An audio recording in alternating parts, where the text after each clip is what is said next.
आपण पाहत आहात लोकसमीक्षा न्यूज नेटवर्क आणि या आहेत आजच्या सुपरफास्ट न्यूज। या बातमीपत्राचे प्रायोजक आहेत पद्मावती साडी डेपो। असंख्य साड्यांच्या व्हरायटी, तेही अगदी होलसेल दरात। लग्न बस्त्याची खास व्यवस्था। गोल्ड कांजीवरम, मोहिनी कांजीवरम, मधुबाला पैठणी, महाराणी पैठणी, शालू, ब्राकेट शालू, घागरा, डिझायनर साड्या, आहेरांच्या साड्या व सिल्क डिझायर साड्यांच्या लाखो व्हरायटीज उपलब्ध। पत्ता: छत्रपती शिवाजी महाराज चौक, गोकुळ हॉटेल समोर, परभणी। नमस्कार, मी प्रभू दिपके लोकसमीक्षा न्यूज नेटवर्क मध्ये आपलं स्वागत करतो। आपण पाहत आहात परभणीचं एकमेव बातमीपत्र Loksamiksha superfast. Red Apple exclusive MIDC परिसर, परभणी। आगामी लोकसभा निवडणुकीत राष्ट्रवादी काँग्रेस, भाजपा व शिवसेना असे तीनही पक्ष एकत्र लढणार आहेत। आम्ही संपूर्ण राज्यभराचा आढावा घेतला असून किती जागा लढवायच्या याबाबत अद्याप चर्चा झाली नसल्याचं राष्ट्रवादी काँग्रेसचे प्रदेशाध्यक्ष खासदार सुनील तटकरे यांनी परभणीत पत्रकारांशी बोलताना सांगितलं। लोकसभा निवडणुकीच्या अनुषंगानं परभणी जिल्ह्याच्या दौऱ्यावर आलेल्या सुनील तटकरे यांनी जिल्हाभरातील राष्ट्रवादी काँग्रेसच्या पदाधिकारी, नेते व कार्यकर्त्यांशी आज चर्चा साधली। परभणीच्या जागेबाबत देखील तटकरे यांनी आढावा घेतला असून याबाबत वरिष्ठांशी चर्चा केल्यानंतर निर्णय घेतला जाईल असं त्यांनी सांगितलं। पत्रकारांनी आपला पक्ष किती जागा लढवणार असा प्रश्न विचारला असता याबाबत अद्याप चर्चा झाली नसल्याचं त्यांनी सांगितलं। परभणीचे प्रथम महापौर प्रताप देशमुख यांच्या निवासस्थानी झालेल्या पत्रकार परिषदेला सुनील तटकरे यांच्यासह रुपाली चाकणकर, सुरेश चव्हाण, विक्रम काळे, बाबाजानी दुर्राणी, भावना नखाते, प्रताप देशमुख, राजेश बिटेकर आदींची उपस्थिती होती। रेड ॲपल एक्सक्लुझिव्ह MIDC परिसर, परभणी। परभणी शहर महानगरपालिकेत अनुकंपा धारकांना सेवेत सामावून घ्यावं या मागणीसाठी 21 फेब्रुवारीपासून महानगरपालिका कार्यालयासमोर बेमुदत उपोषण सुरू करण्यात आलंय। या उपोषणाला खासदार संजय जाधव यांनी भेट देऊन त्यांच्या समस्या ऐकून घेत संबंधित अधिकाऱ्यांशी चर्चा केली। यावेळी के आनळे यांचीही उपस्थिती होती। शहर महानगरपालिकेत जवळपास 22 अनुकंपा धारक आहेत। त्यांना सेवेत सामावून घेण्यासाठी लेखी आश्वासन देण्यात आलं, मात्र पुढील कारवाई झाली नाही। प्रशासनाचं लक्ष वेधण्यासाठी अनुकंपा धारकांनी महापालिका कार्यालयासमोर उपोषण सुरू केलंय। रेड ॲपल एक्सक्लुझिव्ह MIDC परिसर, परभणी। परभणी महानगरपालिकेच्या सेवानिवृत्त कर्मचाऱ्यांचा 5 महिन्याचा थकीत पगार व अन्य मागण्यांसाठी 20 फेब्रुवारीपासून महापालिकेसमोर या कामगारांनी बेमुदत संप सुरू केलाय। या सफाई कामगारांना त्वरित न्याय देण्यात यावा, तसंच हुकुमशहा पद्धतीनं वागत असलेल्या आयुक्त तृप्ती सांडभोर यांची त्वरित बदली करण्यात यावी अशी मागणी यावेळी आंदोलकांनी केली आहे। याबाबतचे निवेदन पालकमंत्री संजय बनसोडे यांना देण्यात आलंय। परभणी शहर महानगरपालिका सफाई कामगार व कर्मचारी संघटनेच्या वतीनं हे निवेदन देण्यात आलं असून या निवेदनावर के भारसाखळे व अनुसया जोगदंड आदीच्या स्वाक्षऱ्या आहेत। दरम्यान महानगरपालिकेच्या आडमुठेपणामुळेच एका कर्मचाऱ्याला हृदयविकाराचा धक्का आला असल्याचं देखील यावेळी सांगण्यात आलंय। रेड ॲपल एक्सक्लुझिव्ह MIDC परिसर, परभणी। गुडघेदुखी, मूळव्याध, शुगर, मुतखडा, वात, दमा, ॲलर्जी या सर्व जुनाट आजारांनी त्रस्त झाला? मग आता बालाजी निसर्गोपचार केंद्रात खात्रीशीर उपचार करा। सर्व जुनाट आजारांपासून निसर्ग उपचार आयुर्वेदाद्वारे मुक्ती मिळवा। बालाजी आयुर्वेदिक निसर्गोपचार केंद्र, शाखा क्रमांक 3, स्वामी फोटो स्टुडिओ जवळ, पोस्ट ऑफिसच्या बाजूला, जुना पेडगाव रोड, परभणी। संपर्क: आयुर्वेद विद्या विशारद डॉक्टर गोविंद कामटे। मोबाईल क्रमांक 99 21 69 10 08। लोकसभा निवडणुकीच्या अनुषंगानं निवडणूक आयोगाच्या सूचनेनुसार जिल्हा प्रशासनानं तयारी सुरू केली आहे। त्यानुसार निवडणुकीशी संबंधित जिल्ह्यातील सर्व यंत्रणांनी योग्य नियोजन करून पूर्वतयारी करावी असे निर्देश जिल्हाधिकारी रघुनाथ गावडे यांनी दिले आहेत।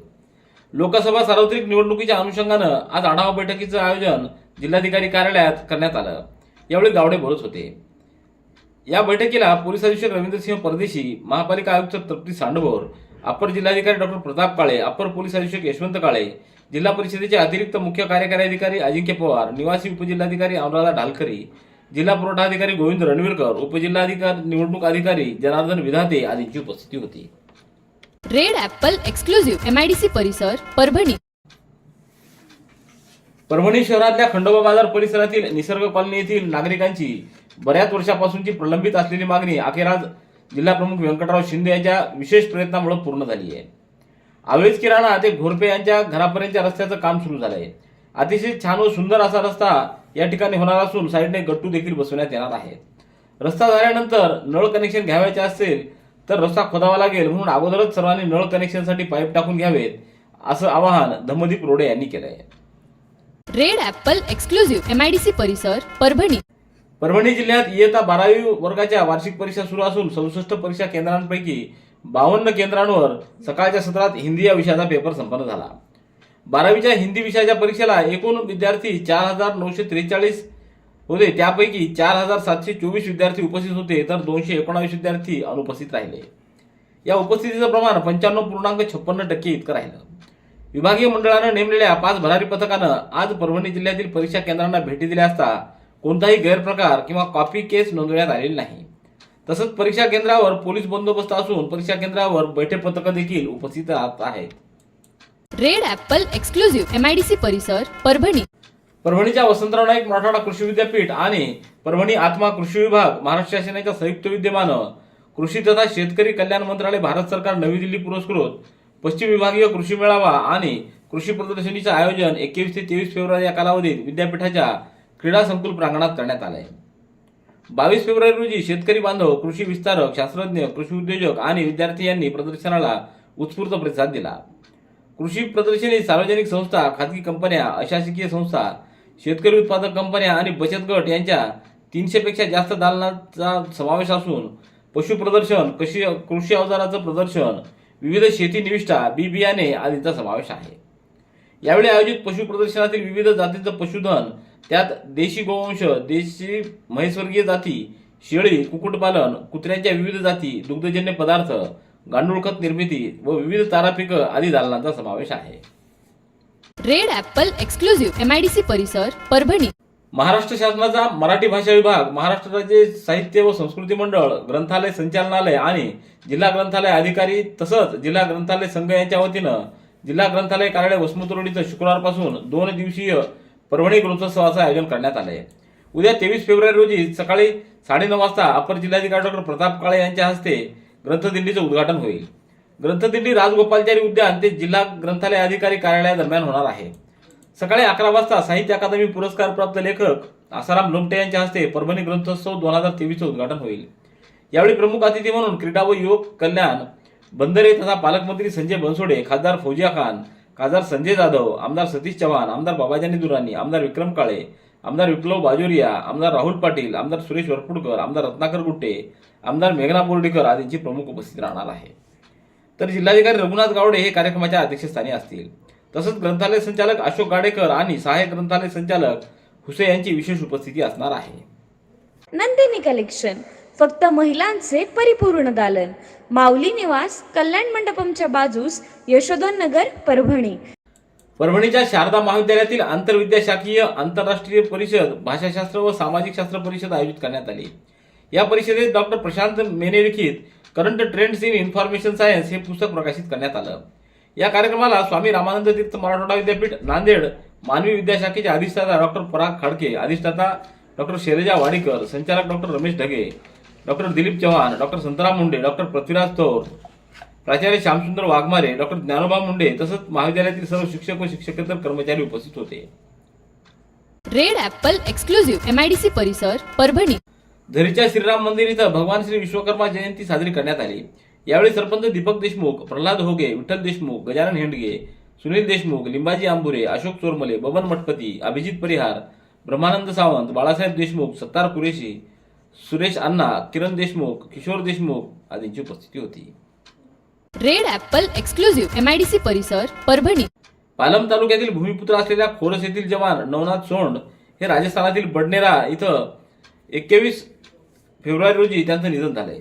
त्यांच्या पश्चात आई, पत्नी, 3 मुली, 1 भाऊ, भाऊजाई असा परिवार आहे. 2011 साली ते भारतीय सैन्य दलात भरती झाले होते. त्यानंतर त्यांनी मध्य प्रदेश, उत्तर प्रदेश, जम्मू व काश्मीर आदी ठिकाणी सेवा बजावली होती. या दुःखद घटनेमुळे पालम तालुक्यावर शोककळा पसरली आहे. रेड ॲपल एक्सक्लुझिव्ह MIDC परिसर परभणी. रास्तभाव दुकानदारांना केंद्र व राज्य शासनानं जे कमिशन वाढवून देण्याचा सकारात्मक निर्णय घेतलाय त्याबद्दल पॅन्थर्स रिपब्लिकन पार्टीच्या वतीनं राज्याच्या मुख्यमंत्री व अन्य सर्वांचं स्वागत करण्यात आलंय. तर उर्वरित मागण्या पूर्ण करण्यात याव्यात अशी मागणी मुख्यमंत्र्यांकडे करण्यात आली आहे. जिल्हाधिकाऱ्यांच्या मार्फत मुख्यमंत्र्यांना याबाबतचं निवेदन सादर करण्यात आलंय. निवेदनावर सुधीर दुजोडे, प्रकाश खराते, किशन कांबळे, दिलीप कांबळे, धोंडीबा गायकवाड, राहुल खिस्ते, लक्ष्मण कांबळे, संतोष कांबळे आदींच्या स्वाक्षऱ्या आहेत. रेड ॲपल एक्सक्लुझिव्ह MIDC परिसर परभणी. याबरोबरचे बातमीपत्र संपलं. पुन्हा भेटूया उद्याच्या सुपरफास्ट बातमीपत्रात. पाहत रहा लोकसमीक्षा.